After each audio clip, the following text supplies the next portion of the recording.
Chapter 21 Dr. Seward's Diary. October. Let me put down with exactness all that happened, as well as I can remember it, since last I made an entry.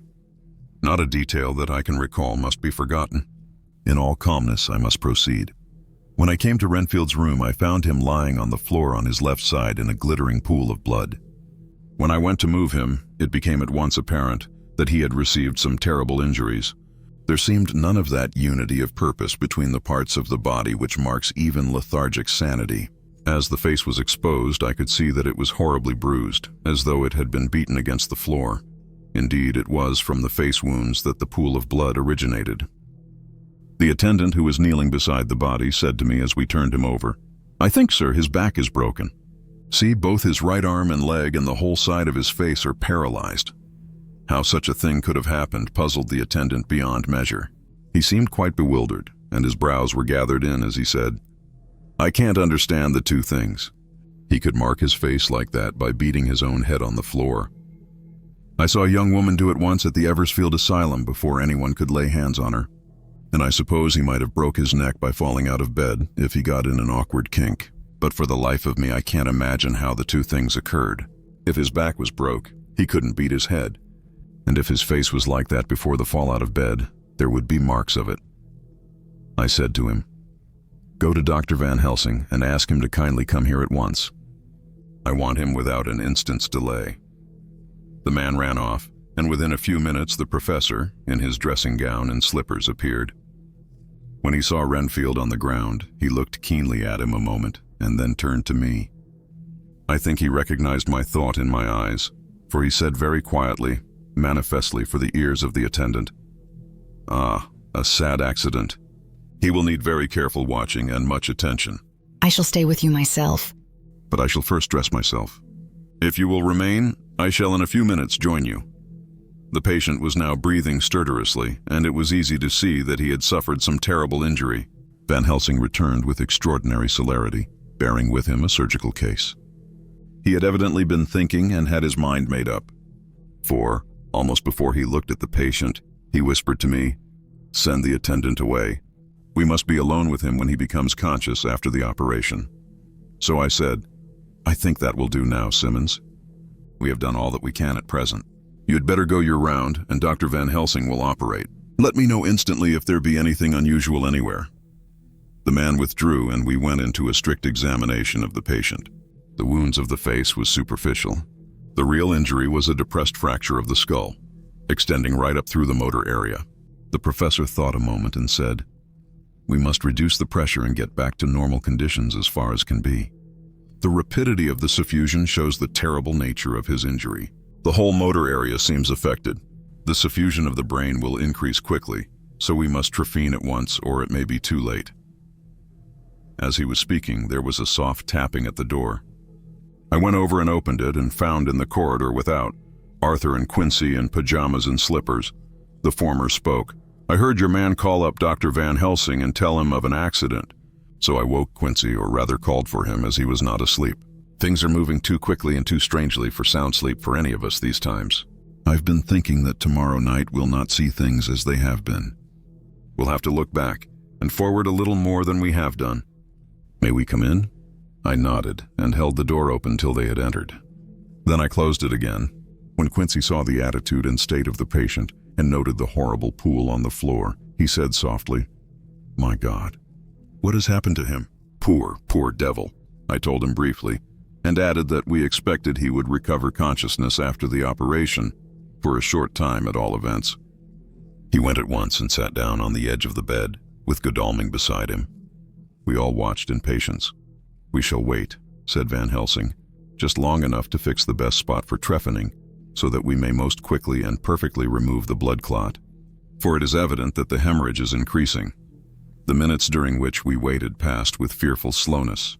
I had a horrible sinking in my heart, and from Van Helsing's face, I gathered that he felt some fear or apprehension as to what was to come. I dreaded the words that Renfield might speak. I was positively afraid to think, but the conviction of what was coming was on me, as I have read of men who have heard the death watch. The poor man's breathing came in uncertain gasps. Each instant he seemed as though he would open his eyes and speak.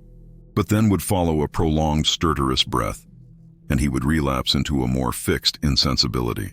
Inured as I was to sick beds and death, this suspense grew and grew upon me. I could almost hear the beating of my own heart, and the blood surging through my temples sounded like blow. At last there came a time when it was evident that the patient was sinking fast. He might die at any moment. I looked up at the professor and caught his eyes fixed on mine. His face was sternly set as he spoke. "There is no time to lose. His words may be worth many lives. I have been thinking so as I stood here. It may be there is a soul at stake. We shall operate just above the ear." Without another word, he made the operation. For a few moments, the breathing continued to be stertorous. Then there came a breath so prolonged that it seemed as though it would tear open his chest. Suddenly, his eyes opened and became fixed in a wild, helpless stare. This was continued for a few moments. Then it softened into a glad surprise, and from the lips came a sigh of relief. He moved convulsively, and as he did so said, "I'll be quiet, doctor. Tell them to take off the straight waistcoat. I have had a terrible dream, and it has left me so weak that I cannot move. What's wrong with my face? It feels all swollen, and it smarts dreadfully." He tried to turn his head, but even with the effort, his eyes seemed to grow glassy again, so I gently put it back. Then Van Helsing said in a quiet, grave tone, "Tell us your dream, Mr. Renfield." As he heard the voice, his face brightened through its mutilation, and he said, "That is Dr. Van Helsing. How good it is of you to be here. Give me some water, my lips are dry, and I shall try to tell you. I dreamed—" He stopped and seemed fainting. I called quietly to Quincy, "The brandy, it is in my study. Quick!" He flew and returned with a glass, the decanter of brandy, and a carafe of water. We moistened the parched lips, and the patient quickly revived. It seemed, however, that his poor injured brain had been working in the interval, for when he was quite conscious, he looked at me piercingly with an agonized confusion which I shall never forget, and said, "I must not deceive myself. It was no dream, but all a grim reality." Then his eyes roved round the room.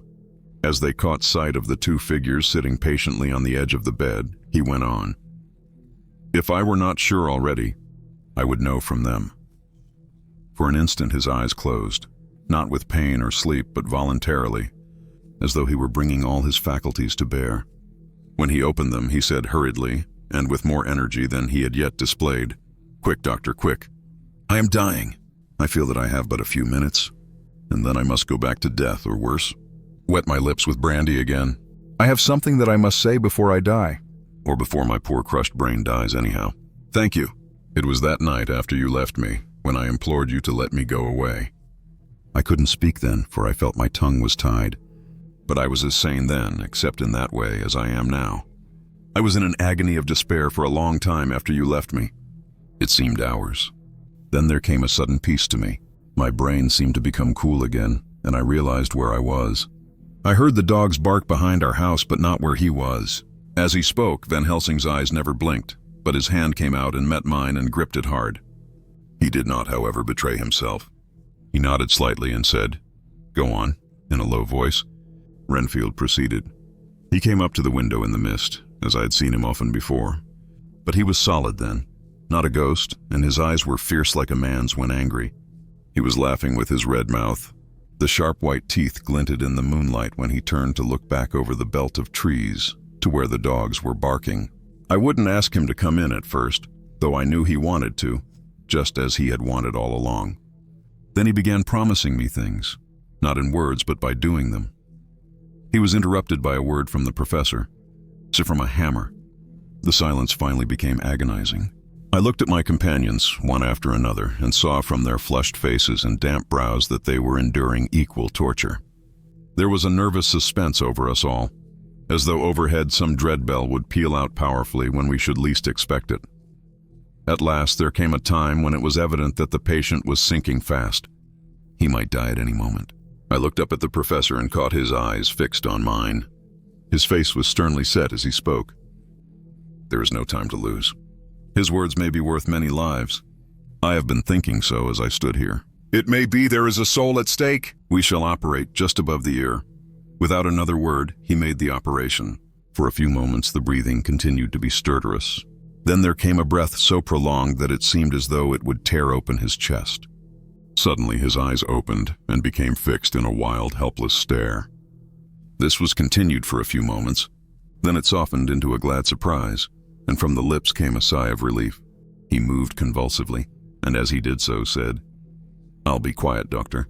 Tell them to take off the straight waistcoat. I have had a terrible dream, and it has left me so weak that I cannot move. What's wrong with my face? It feels all swollen and it smarts dreadfully." He tried to turn his head, but even with the effort, his eyes seemed to grow glassy again, so I gently put it back. Then Van Helsing said, in a quiet, grave tone, "Tell us your dream, Mr. Renfield." As he heard the voice, his face brightened through its mutilation, and he said, "That is Dr. Van Helsing. How good it is of you to be here. Give me some water, my lips are dry, and I shall try to tell you. I dreamed." He stopped and seemed fainting. I called quietly to Quincy, "The brandy. It is in my study, quick." He flew and returned with a glass, the decanter of brandy, and a carafe of water. We moistened the parched lips, and the patient quickly revived. It seemed, however, that his poor injured brain had been working in the interval, for when he was quite conscious, he looked at me piercingly with an agonized confusion which I shall never forget, and said, "I must not deceive myself.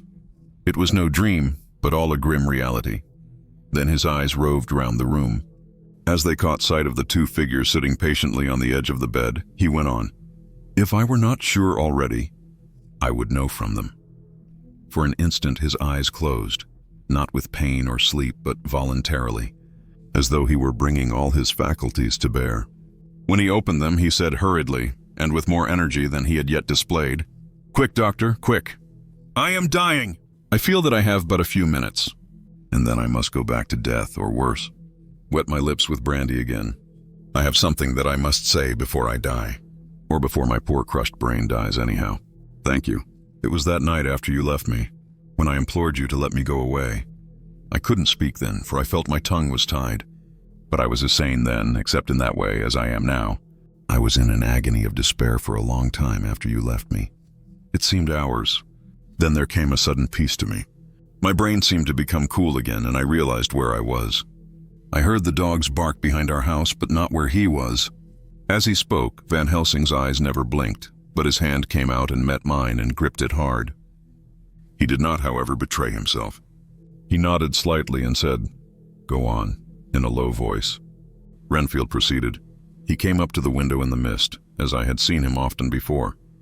But he was solid then, not a ghost, and his eyes were fierce like a man's when angry. He was laughing with his red mouth. The sharp white teeth glinted in the moonlight when he turned to look back over the belt of trees, to where the dogs were barking. I wouldn't ask him to come in at first, though I knew he wanted to, just as he had wanted all along. Then he began promising me things, not in words but by doing them. He was interrupted by a word from the professor. How? By making them happen. Just as he used to send in the flies when the sun was shining, great big fat ones with steel and sapphire on their wings, and big moths in the night, with skull and crossbones on their backs. Van Helsing nodded to him as he whispered to me unconsciously, "The Acherontia itotropos of the Sphinges, what you call the death's head moth." The patient went on without stopping. Then he began to whisper, "Rats, rats, rats. Hundreds, thousands, millions of them, and every one a life. And dogs to eat them, and cats too. All lives. All red blood with years of life in it. And not merely buzzing flies." I laughed at him, for I wanted to see what he could do. Then the dogs howled, away beyond the dark trees in his house. He beckoned me to the window. I got up and looked out, and he raised his hands and seemed to call out without using any words. A dark mass spread over the grass, coming on like the shape of a flame of fire. And then he moved the mist to the right and left, and I could see that there were thousands of rats with their eyes blazing red, like his, only smaller. He held up his hand, and they all stopped. And I thought he seemed to be saying, "All these lives will I give you, I and many more and greater through countless ages, if you will fall down and worship me." And then a red cloud, like the color of blood, seemed to close over my eyes. And before I knew what I was doing, I found myself opening the sash and saying to him, "Come in, Lord and Master." The rats were all gone, but he slid into the room through the sash, though it was only open an inch wide, just as the moon herself has often come in through the tiniest crack and has stood before me in all her size and splendor. His voice was weaker. so I moistened his lips with the brandy again, and he continued. But it seemed as though his memory had gone on working in the interval, for his story was further advanced. I was about to call him back to the point, but Van Helsing whispered to me, "Let him go on. Do not interrupt him. He cannot go back, and maybe could not proceed at all if once he lost the thread of his thought." He proceeded. All day I waited to hear from him, but he did not send me anything, not even a blowfly. And when the moon got up, I was pretty angry with him. When he slid in through the window, though it was shut, and did not even knock, I got mad with him. He sneered at me, and his white face looked out of the mist with his red eyes gleaming, and he went on as though he owned the whole place, and I was no one. He didn't even smell the same as he went by me. I couldn't hold him. I thought that somehow Mrs. Harker had come into the room. The two men sitting on the bed stood up and came over, standing behind him so that he could not see them, but where they could hear better. They were both silent, but the professor started and quivered. His face, however, grew grimmer and sterner still. Renfield went on without noticing. When Mrs. Harker came in to see me this afternoon, she wasn't the same. It was like tea after the teapot had been watered. Here we all moved, but no one said a word. He went on. I didn't know that she was here till she spoke, and she didn't look the same. I don't care for the pale people. I like them with lots of blood in them, and hers had all seemed to have run out. I didn't think of it at the time, but when she went away I began to think, and it made me mad to know that he had been taking the life out of her. I could feel that the rest quivered, as I did, but we remained otherwise still. So when he came tonight, I was ready for him. I saw the mist stealing in, and I grabbed it tight. I had heard that madmen have unnatural strength, and as I knew I was a madman, at times anyhow, I resolved to use my power. And he felt it too, for he had to come out of the mist to struggle with me. I held tight, and I thought I was going to win, for I didn't mean him to take any more of her life, till I saw his eyes. They burned into me, and my strength became like water. He slipped through it, and when I tried to cling to him, he raised me up and flung me down. There was a red cloud before me, and a noise like thunder, and the mist seemed to steal away under the door. His voice was becoming fainter, and his breath more stertorous. Van Helsing stood up instinctively. "We know the worst now," he said. "He is here, and we know his purpose. It may not be too late. Let us be armed, the same as we were the other night, but lose no time. There is not an instant to spare." There was no need to put our fear, nay our conviction, into words. We shared them in common. We all hurried and took from our rooms the same things that we had when we entered the Count's house. The professor had his ready, and as we met in the corridor, he pointed to them significantly as he said, "They never leave me, and they shall not till this unhappy business is over. Be wise also, my friends. It is no common enemy that we deal with. Alas, alas, that dear Madam Mina should suffer." He stopped. His voice was breaking, and I do not know if rage or terror predominated in my own heart. Outside the Harkers' door, we paused. Art and Quincy held back, and the latter said, "Should we disturb her?" "We must," said Van Helsing grimly. "If the door be locked, I shall break it in. May it not frighten her terribly? It is unusual to break into a lady's room." Van Helsing said solemnly, "You are always right. But this is life and death. All chambers are alike to the doctor, and even were they not, they are all as one to me tonight. Friend John, when I turn the handle, if the door does not open, do you put your shoulder down and shove? And you too, my friends, now." He turned the handle as he spoke, but the door did not yield. We threw ourselves against it. With a crash, it burst open, and we almost fell headlong into the room. The professor did actually fall, and I saw across him as he gathered himself up from hands and knees. What I saw appalled me. I felt my hair rise like bristles on the back of my neck, and my heart seemed to stand still. The moonlight was so bright that through the thick yellow blind, the room was light enough to see. On the bed beside the window lay Jonathan Harker, his face flushed and breathing heavily, as though in a stupor. Kneeling on the near edge of the bed, facing outwards, was the white-clad figure of his wife. By her side stood a tall, thin man clad in black. His face was turned from us, but the instant we saw, we all recognized the Count, in every way, even to the scar on his forehead. With his left hand, he held both Mrs. Harker's hands, keeping them away with her arms at full tension. His right hand gripped her by the back of the neck, forcing her face down on his bosom.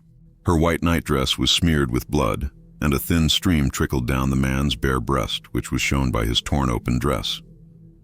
The attitude of the two had a terrible resemblance to a child forcing a kitten's nose into a saucer of milk to compel it to drink.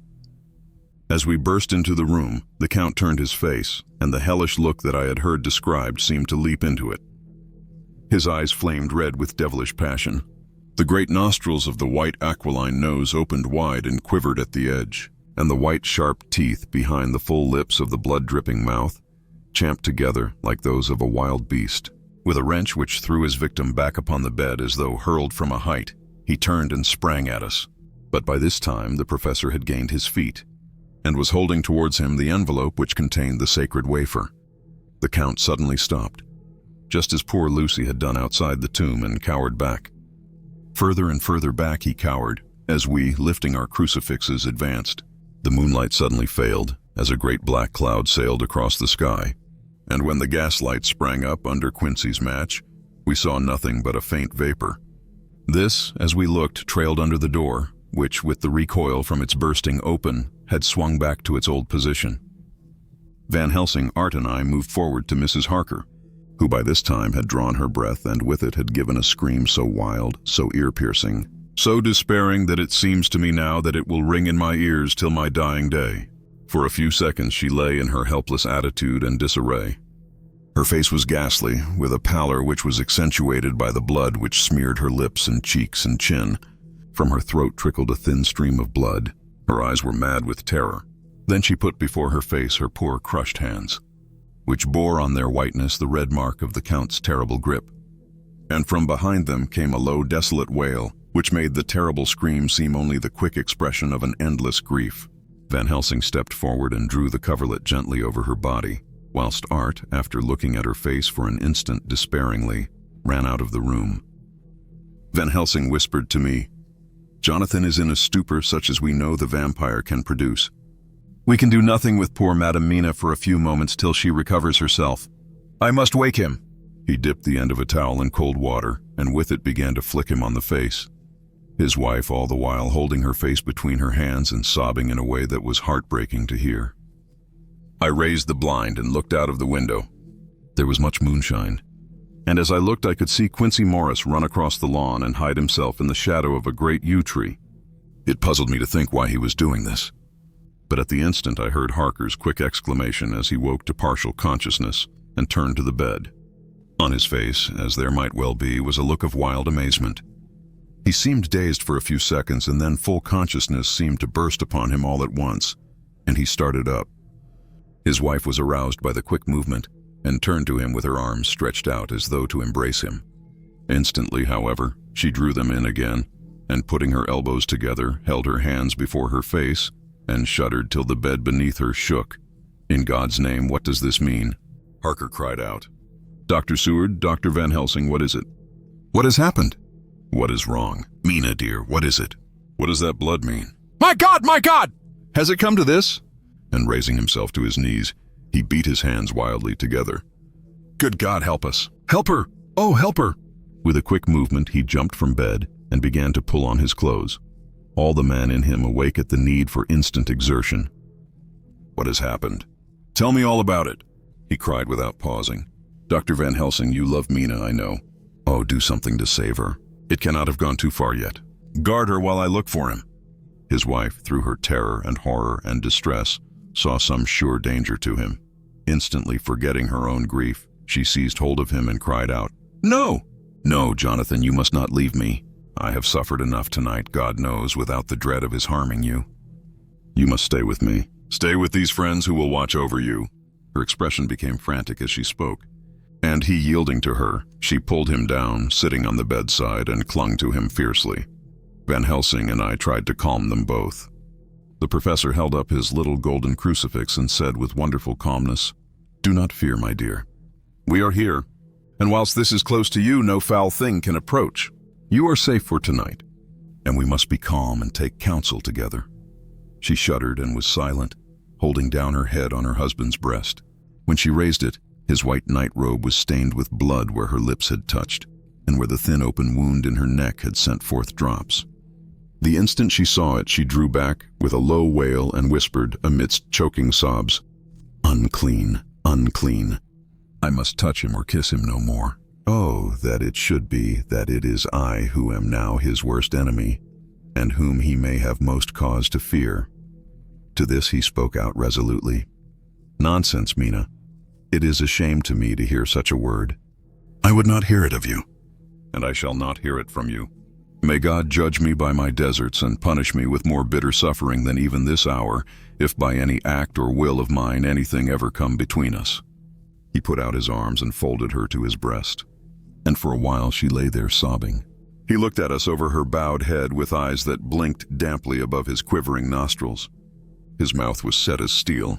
After a while, her sobs became less frequent and more faint, and then he said to me, speaking with a studied calmness which I felt tried his nervous power to the utmost, "And now, Dr. Seward, tell me all about it. Too well I know the broad fact. Tell me all that has been." I told him exactly what had happened, and he listened with seeming impassiveness. But his nostrils twitched and his eyes blazed as I told how the ruthless hands of the Count had held his wife in that terrible and horrid position, with her mouth to the open wound in his breast. It interested me even at that moment to see that whilst the face of white-set passion worked convulsively over the bowed head, the hands tenderly and lovingly stroked the ruffled hair. Just as I had finished, Quincy and Godalming knocked at the door. They entered in obedience to our summons. Van Helsing looked at me questioningly. I understood him to mean if we were to take advantage of their coming to divert, if possible, the thoughts of the unhappy husband and wife from each other and from themselves. So on nodding acquiescence to him, he asked them what they had seen or done, to which Lord Godalming answered, "I could not see him anywhere in the passage or in any of our rooms." I looked in the study, but though he had been there, he had gone. He had, however. He stopped suddenly, looking at the poor drooping figure on the bed. Van Helsing said gravely, "Go on, friend Arthur. We want here no more concealments. Our hope now is in knowing all. Tell freely." So Art went on. He had been there, and though it could only have been for a few seconds, he made rare hay of the place. All the manuscript had been burned, and the blue flames were flickering amongst the white ashes. The cylinders of your phonograph too were thrown on the fire, and the wax had helped the flames. Here I interrupted. "Thank God there is the other copy in the safe." His face lit for a moment, but fell again as he went on. I ran downstairs then, but could see no sign of him. I looked into Renfield's room, but there was no trace there except... Again he paused. "Go on," said Harker hoarsely. So he bowed his head and, moistening his lips with his tongue, added, "Except that the poor fellow is dead." Mrs. Harker raised her head. Looking from one to the other of us, she said solemnly, "God's will be done." I could not but feel that Art was keeping back something, but as I took it that it was with a purpose, I said nothing. Van Helsing turned to Morris and asked, "And you, friend Quincy, have you any to tell?" "A little," he answered. "It may be much eventually, but at present I can't say. I thought it well to know, if possible, where the Count would go when he left the house. I did not see him, but I saw a bat rise from Renfield's window and flap westward.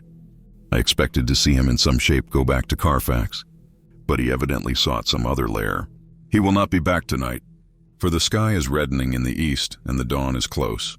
We must work tomorrow," he said the latter words through his shut teeth.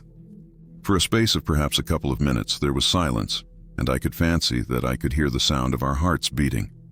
Then Van Helsing said, placing his hand very tenderly on Mrs. Harker's head, "And now, Madam Mina, poor dear, dear Madam Mina, tell us exactly what happened. God knows that I do not want that you be pained, but it is need that we know all, for now, more than ever, has all work to be done quick and sharp and in deadly earnest. The day is close to us that must end all, if it may be so, and now is the chance that we may live and learn." The poor dear lady shivered, and I could see the tension of her nerves as she clasped her husband closer to her and bent her head lower and lower still on his breast. Then she raised her head proudly and held out one hand to Van Helsing, who took it in his, and after stooping and kissing it reverently, held it fast. The other hand was locked in that of her husband, who held his other arm thrown round her protectingly. After a pause in which she was evidently ordering her thoughts, she began, "I took the sleeping draught which you had so kindly given me, but for a long time it did not act. I seemed to become more wakeful, and myriads of horrible fancies began to crowd in upon my mind, all of them connected with death and vampires, with blood and pain and trouble. Her husband involuntarily groaned as she turned to him and said lovingly, "Do not fret, dear. You must be brave and strong and help me through the horrible task. If you only knew what an effort it is to me to tell of this fearful thing at all, you would understand how much I need your help." Well, I saw I must try to help the medicine to its work with my will, if it was to do me any good, so I resolutely set myself to sleep. Sure enough, sleep must soon have come to me, for I remember no more. Jonathan coming in had not waked me, for he lay by my side when next I remember. There was in the room the same thin white mist that I had before noticed. But I forget now if you know of this. You will find it in my diary, which I shall show you later. I felt the same vague terror which had come to me before and the same sense of some presence. I turned to wake Jonathan, but found that he slept so soundly that it seemed as if it was he who had taken the sleeping draught, and not I. I tried, but I could not wake him. This caused me a great fear, and I looked around terrified. Then indeed, my heart sank within me. Beside the bed, as if he had stepped out of the mist, or rather as if the mist had turned into his figure, for it had entirely disappeared, stood a tall, thin man, all in black. I knew him at once from the description of the others.